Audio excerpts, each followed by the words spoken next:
Hey folks, this is Tiny Little Victories, and I'm your host, Jennifer Kite-Powell. Wow, this has been such a ride. I keep saying that every time I get on to record this show, but it is such a ride because I love how excited people are about telling their stories. Isn't it great that people get to tell their stories? I mean, everybody wants to tell their story. So I know we've been listening to a lot of great stories lately. We've heard from Alexis Nicole Smith talking about self-reclamation.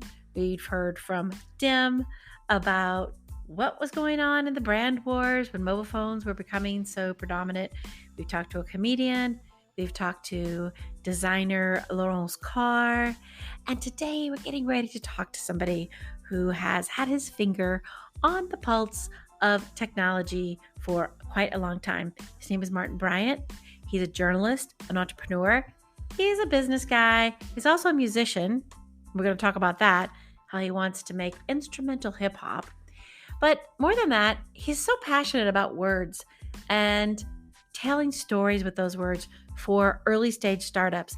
He's from Manchester, England, so he has a fantastic accent. And hey, all you people in London can just stick it, because I think the Northern accent is so passionate.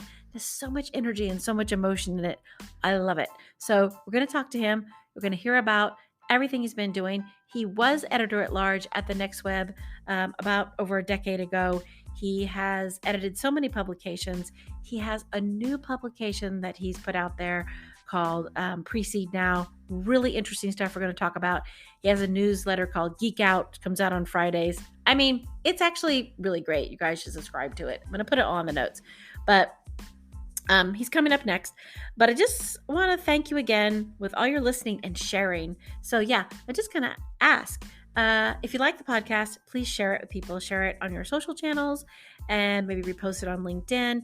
And if you're interested in being on the show, definitely reach out to me, because I really love everybody's stories. They're really so interesting when you start digging into it. So stay tuned for this chat with Martin Bryant coming up next.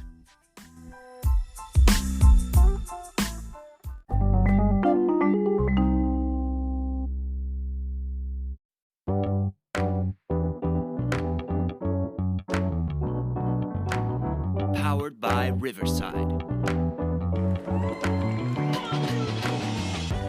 Hey, this is your host, Jennifer Kite-Powell, and I'm coming at you with Tiny Little Victories. We have an amazing guest today. His name is Martin Bryant, and he's from Manchester, England. It's going to be amazing.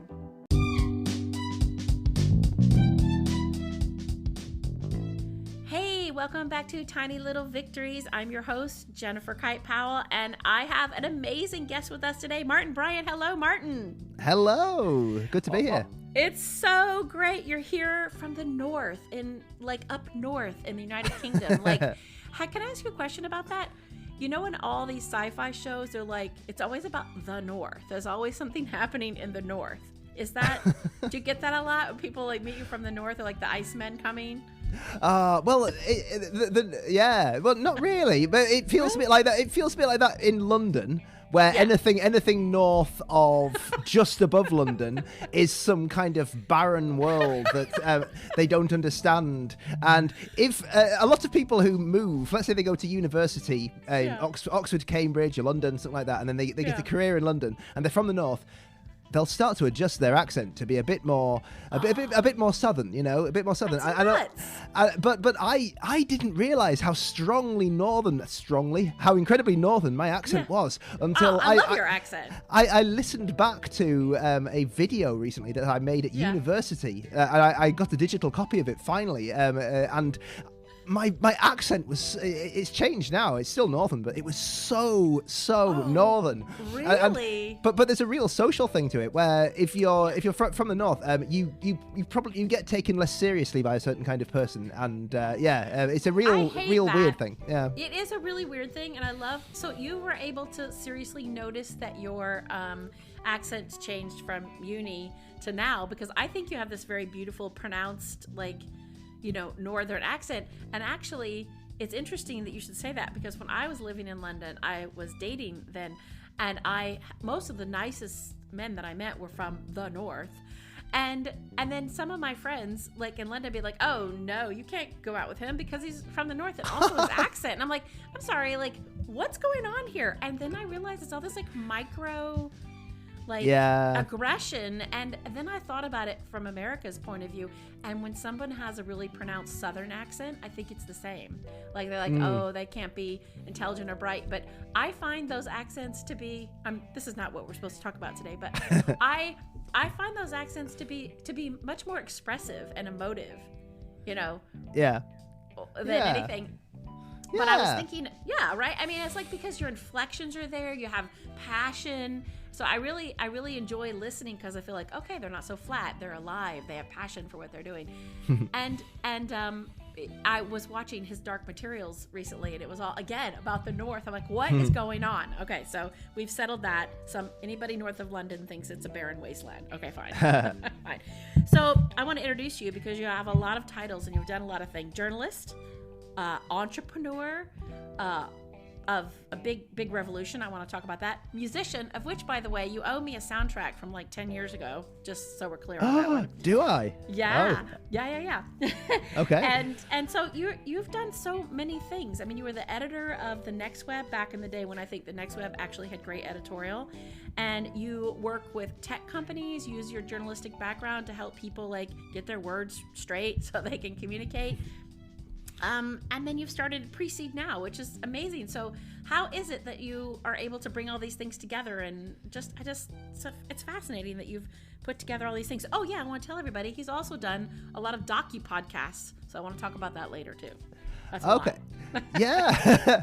I suppose a common theme through it all, the common theme through it all is kind of making sense of things and putting things into clear language. So whether it's journalism, where I remember the first time I thought I've got a knack for this was one of the first times I wrote about a startup, and they told me, the way you described us, we've started using that in our deck because it's clearer than anyone else has ever put it.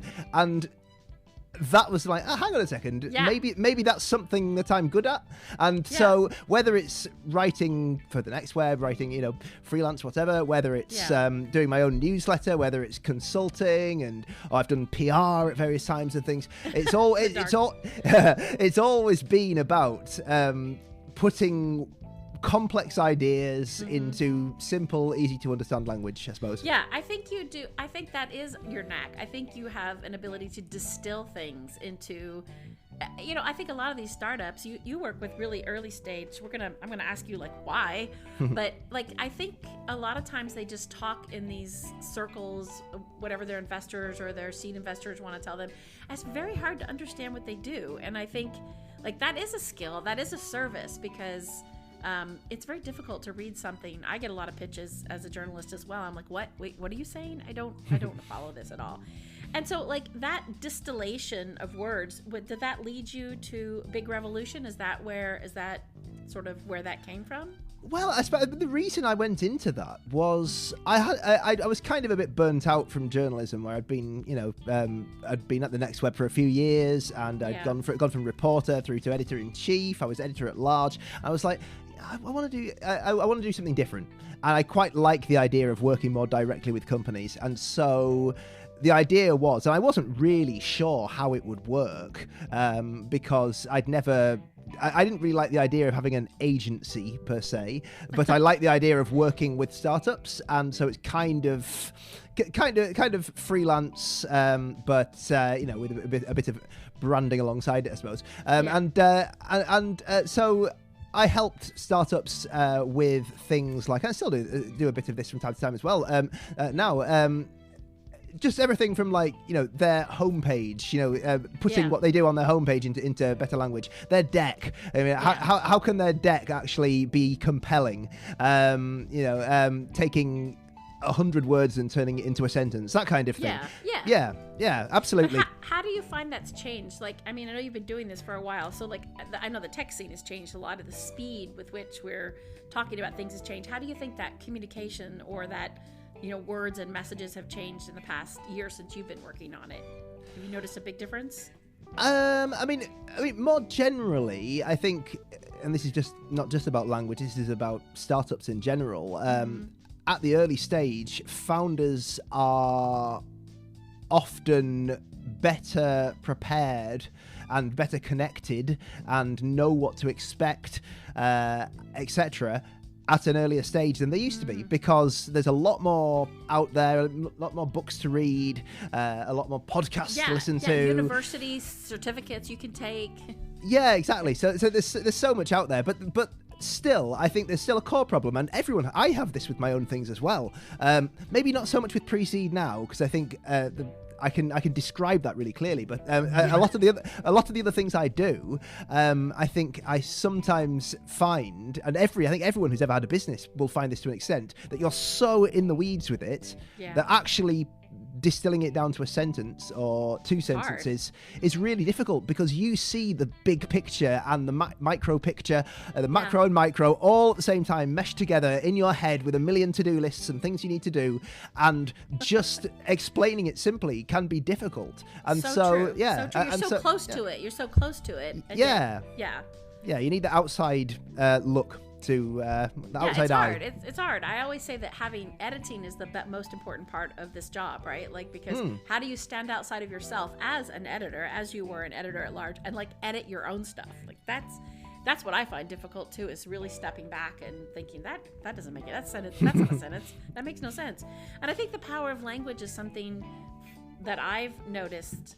I think in the things I read about you in Pre-Seed Now and other things you've done, like the power of language with what you create is sort of so succinct and so specific, where I feel like today everything is a little messy. Like the power of language today seems to be even more important, but people just seem very sloppy with it.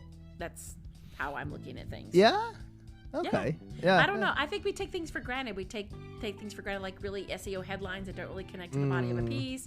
I think, you probably get a lot of pitches from companies and startups. I get a lot of pitches from really big companies, and half the time I'm like, I don't even know what this is. So I think they're just like shoving stuff out the door. It's like this. I think a lot of the time you have people who are communications professionals who might be writing press releases or announcements, etc., but then it goes through so many layers of people who think they know best, or maybe they legitimately have things that they think should be changed sometimes. Maybe there's legal reasons, maybe there's we want to prioritize this. But once you get all that soup of people having thrown all those things in there, you need somebody to stand back and go, actually no, we need to take this and this out. We need to rephrase this, etc. This is the editing, the importance of editing, isn't it? And when I've done PR, you often have the startup, which has its own idea of what it wants to say, which is sometimes very well imagined, and sometimes they're a bit naive, sometimes they're not sure what to say, etc. But then you've got investors who are very keen. They're very keen to show their value add, and so they and also they're very keen to make sure they're seen in the best possible light. So they will be wanting to signal to other investors, hey, look how good we are, look how smart I am, look how smart I found these guys.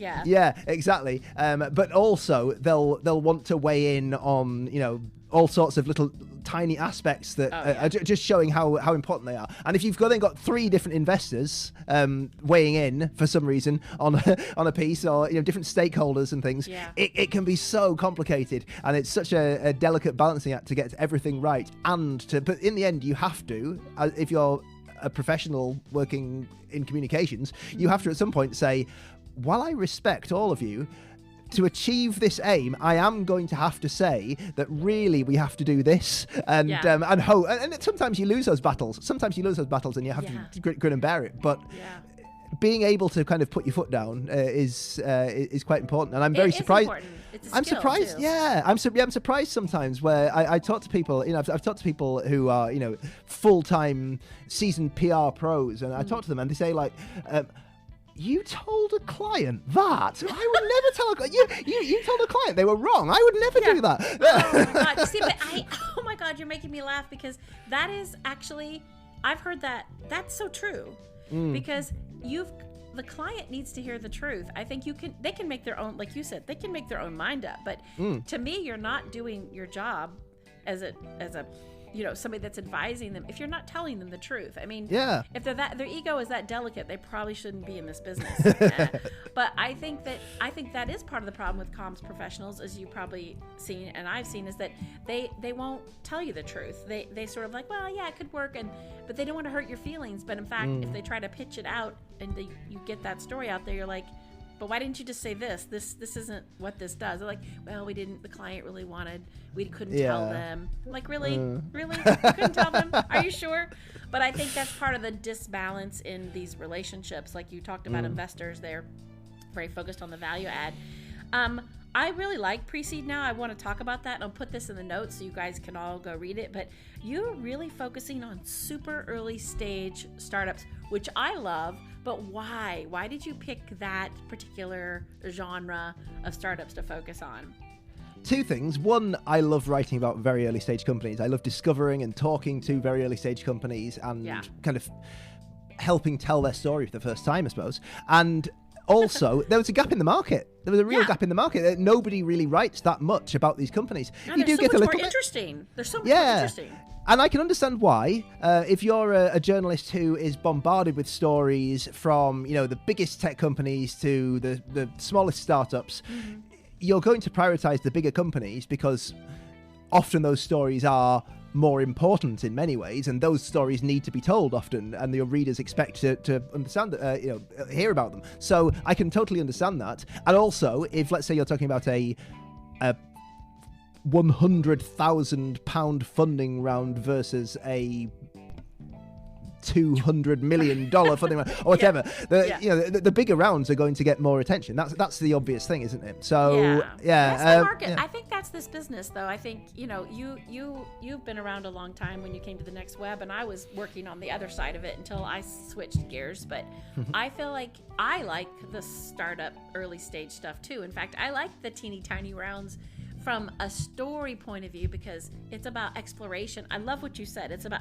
helping them tell that story for the first time, which again is what I was saying about people being careless with, language and communications, because sometimes people went bonkers over covering Lime and the whole electric scooter business. And now look where we are. We made an environmental disaster from this, and yet I don't really even see that many stories out there on like the repercussions of that story, because did anybody even question the investors about what's going to happen and what's going to happen to all these millions of scooters? I would have loved if someone had brought that up in the beginning. I bet you somebody did, and they were like, nope, it's not going to happen, right? So I like interesting stories, and that's why I love this early stage. But what is like your motivation in terms of the stories that you're writing for them? Do you have any stories that stand out to you most? I saw you wrote one on vertical farming, which I love. By the way, but what is it that you are drawn to most with some of these early stage, any particular markets? So the focus of Pre-Seed Now is pretty broad. It's UK focused companies, UK based companies who are B2B or deep tech, and that's really because I'm less interested in consumer. Consumer is often less interesting to investors, and even if it's not, then and investors are a big part of the audience, you see, but part of it as well.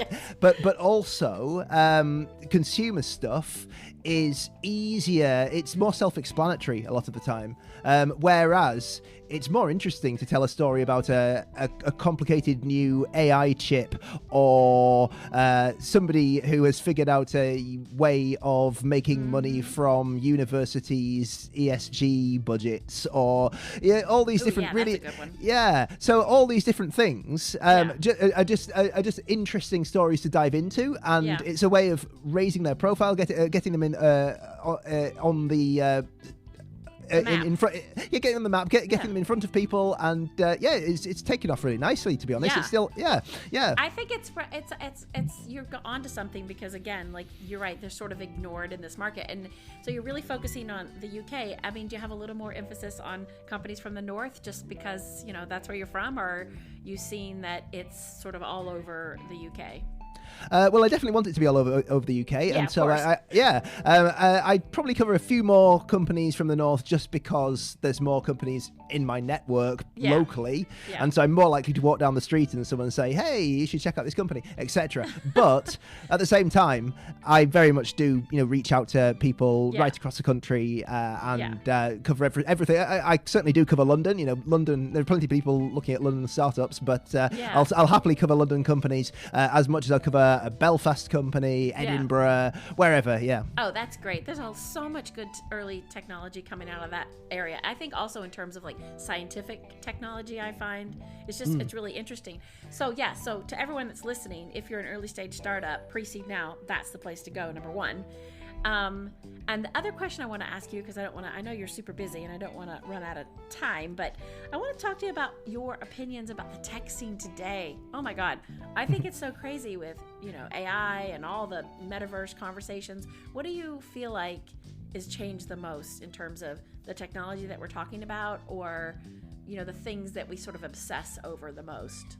There's always something to get excited about, isn't there? And there's always something that everyone seems to want to talk about. And yes, this quarter, this year, I suppose it'll be generative AI, which was obviously kicked off by ChatGPT just at the end of last year. And I think we'll see a lot more of that. And if you compare it to the last couple of big hype cycles, particularly around crypto and Web3, etc., that stuff never stuck with me at all. Yeah. I don't think I've ever covered a company that's related to Web3, blockchain, etc., crypto.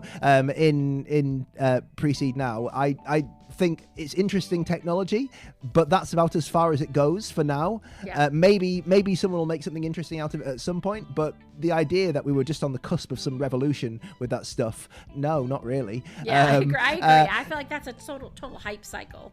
Yeah, exactly. And I kind of felt a bit sorry for people who I saw people who weren't tech people and weren't founders, but kind of work in the kind of world of tech, and I saw them go into crypto or go into some kind of blockchain startup and start working it and start saying, "Oh, I'm immersing myself in all this new knowledge and stuff." I went, I hope it works out for you, but I just feel like I wouldn't. I personally, I don't feel comfortable specializing in that area at all, and that's not to look down on it at all. I'm not looking down on anyone who is involved in that at all, because, like I say, interesting technology, and there are some of the academics I've spoken to. A few years ago, I chaired some events on blockchain and stuff, and if you talk to some of the academics around it, they were hype-free people talking about it as a really interesting technical problem, etc. That's interesting, but the difference with AI, generative AI, is you can see it changing the world right in front of us now.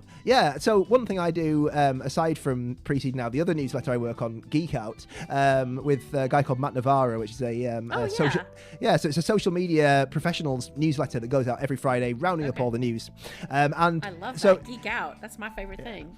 So we work together on that every Friday, and when we've got the newsletter pretty much finished, we have to find a featured image, that will show on if you share it on social media. Yeah. And so we'll both have a competition on like Dolly and Stable Diffusion or whatever to Midjourney to find the best image. And previously, just a few months ago, it was what awful stock image can we use, or what can we probably get away with using from a film, or what boring Instagram publicity image can we use? And now it's far more creative. It adds an extra 20 minutes to the end of the production time, but it's good. Fun, though. I think it's fun because you do see a lot of the same. Used to be, you saw very few people with like VR headsets on. All of a sudden now, every single stock, every single image out there is like somebody staring up with a VR headset, or human augmentation. I see a lot of that lately. I've been looking. So somebody's arm, it's been human augmented, but they're like doing yoga on a beach. I mean, that's just a little bit bonkers. I love it that you got into generative AI, because it is so interesting to me about the way you said this, and it's brilliant, and you should like coin this, but it is heavily influencing everything from our lives to how we view content to is something true. Like, it is truly Orwellian to me in a way, because people are running around also putting up, their AI in themselves in the Lens app, and I actually think they're starting to believe that they actually look like that. And it's sort of this transformational mind shift in people's heads about who they are and what they read. It worries me a little. But so how do you think we ended up here in this just hyper-focused generative AI? Everywhere I turn around, it's all about this, and people are very adamant about it. Like, you can see some people just believe it's like the way forward. I think we all need some good news. I think if you look at the economy, you look at the you look at the layoffs in tech companies, it's all kind of depressing news. And if you take a step back from the layoffs in big tech and look at, I don't know, when Meta did its layoffs, the layoffs took them back to where they were earlier in the year in terms of hiring, because they'd been hiring so much. It wasn't like, a massive cut. It was bad for the people who got cut, but a lot of these companies had hired so much during the pandemic because they thought they were going to need all these extra people for all this extra growth they were going to see, and then it didn't materialize. That really it's not that big a deal in the grand scheme of things. If you take away the personal impact on people who obviously, it's not nice at all losing your job. Yeah. But so people, we want good news. We want something to get excited about. And if you look at, if you were into crypto or whatever, and then you've got the FTX collapse, which is massively embarrassing for everyone in that world, and all the other collapses that have kind of gone around that. Yeah, and everybody that really studied that and got into it and said it was everything else, they're like totally backpedaling. Yeah, exactly. So you need something else to say this is the future. And the difference is you can actually build things with generative AI today, and you can actually create things. You can actually see how this is making an impact right now. So it is worth getting excited about. It is worth... It's one of those things where I kind of wish it was going a little bit more slowly.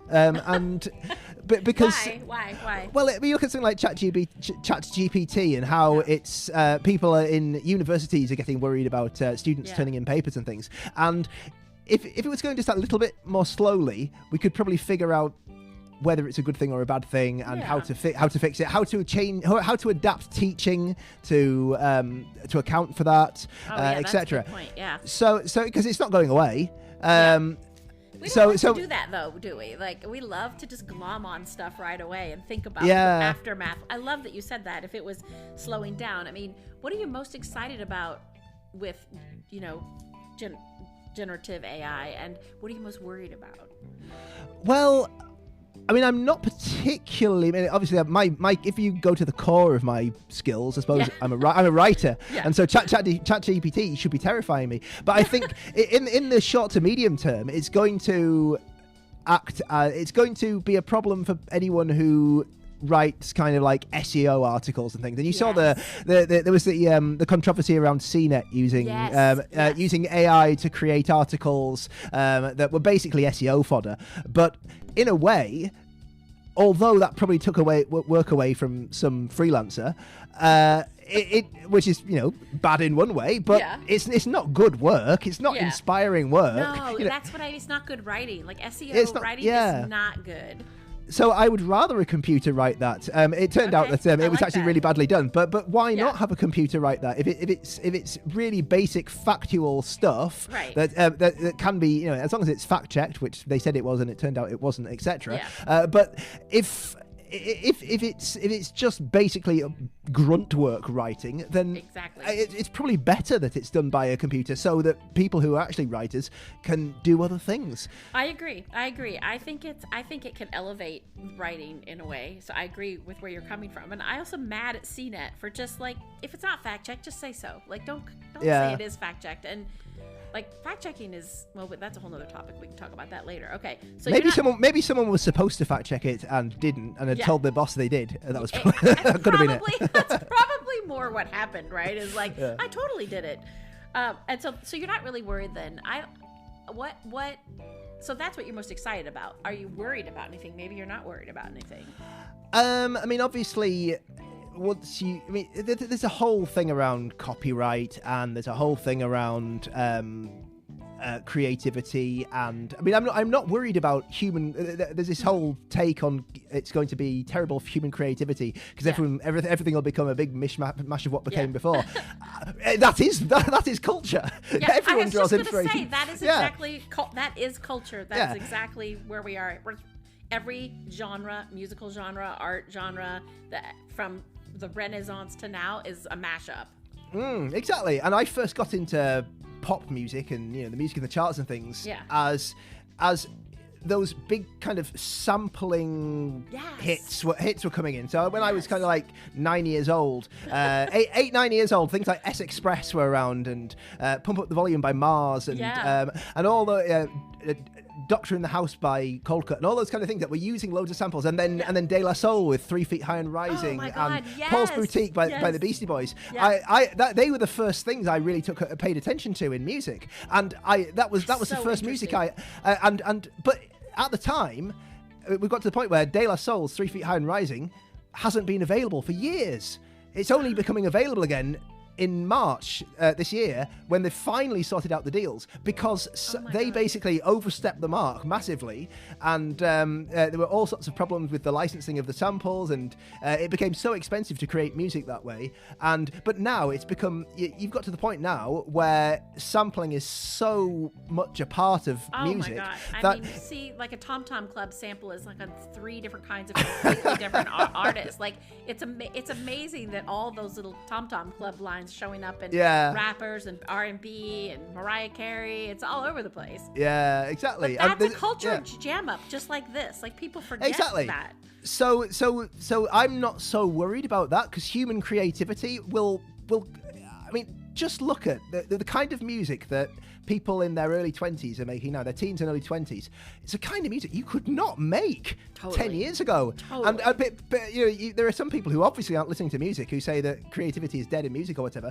Just listen to the kind of music that people are making now. There's a band I listen to called Jockstrap, and the kind of I love that.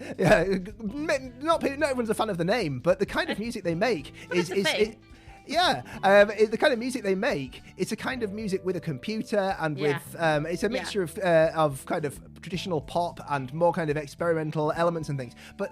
Or Superorganism, there's a band. The kind of music they make now is so intensely weird and out there, and a million ideas in one's place, that without the kind of computer processing you have now and the kind of software you have now. So I'm not at all worried about what generative AI will do in that respect in terms of creativity. There's obviously disinformation, misinformation, but at the same time, people are writing software to identify those when anomalies. Generative AI has created things, and when a face isn't a real human's face, etc. So we will find our way around these things, and in the short term, there will be lots of drama, there will be lots of court cases, there will be lots of problems around it, absolutely. But I think this is just one of those shifts in human growth and development that we'll get there. I agree with you. I think that's a really great way to put that, because the only way you get through something is to go through all the things you just named, like court cases and watch groups that are looking out for this. And I think there's a great podcast called Tech Won't Save Us All. It's one of my favorite ones, and they always talk to people about things that like started out altruistic but then went wrong, but then because they went wrong, something better came out of it in the first place. So I think that's great. Actually, I'm just sort of fixated on your fact that you're right, people are creating new genres of music right now because of this mashup. I absolutely love that. I love that. Now, are you still making music? I did go to your Bandcamp site, because one of my favorite bands is on Bandcamp. Again, would they have been doing this years ago? They're called Up Is the Down Is the. Okay. Yeah. And one guy, right? And it sounds like just this huge symphony of awesomeness. So I get that. Are you sorry? You are making music or no? Not at the moment, because I'm so busy. I've not made music for a few years now. You're very busy. Writer, PC Now, entrepreneur, Big Revolution, doing docu-podcasts. I love it. But I want to get back into it, because in the back of my head, I've got this mainly instrumental hip-hop album I want to make. I'm desperate to make. Okay, Like, we're going on record right now, Martin, because instrumental hip hop, I'm up first in line for that. A, I want that, and B, that's like a decade since we talked about your music. So you're due. You're due to produce. You're due to share. When that comes out, we're going to put you back on the show, and I need a playlist. So just saying. Okay. Instrumental hip hop is the word of the month. We're there. We're using it. I'm going to tweet it. Okay, well, I thank you so much for calling us from the north, and I love everything you said. So insightful. I really appreciate you taking the time. Thank you so much. Thanks a lot. It's been a pleasure.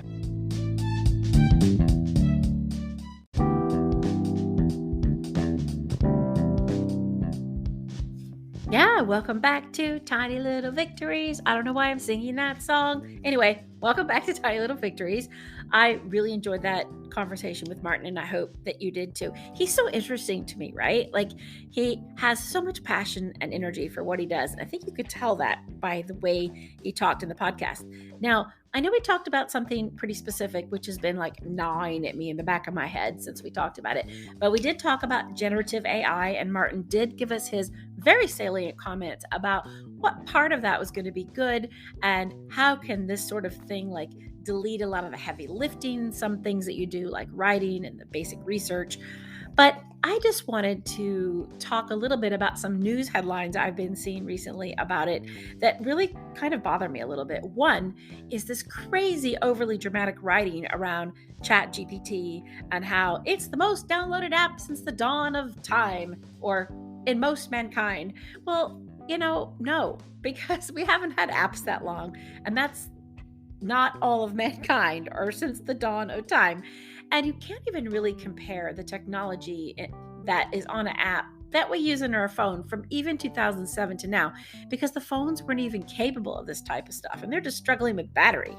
So to say that, it's the most downloaded and the most incredible thing and the fastest thing, it's not true. So please stop writing like that. Not you, Martin, you're not writing that, but other people. There also was a study by I think a learning platform. That was their pitch. And they had done a study about Google's like Chat GPT equivalent.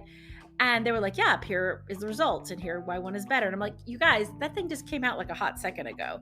How are you scrambling so hard to get your face in headlines that you're going to make up this thing about a story about these results for something that is so new that how do you even know what to measure? I mean, to me, that's just reckless. It's reckless writing.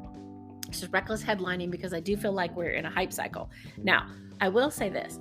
I really think that you guys, if you want, you should follow Martin on Twitter.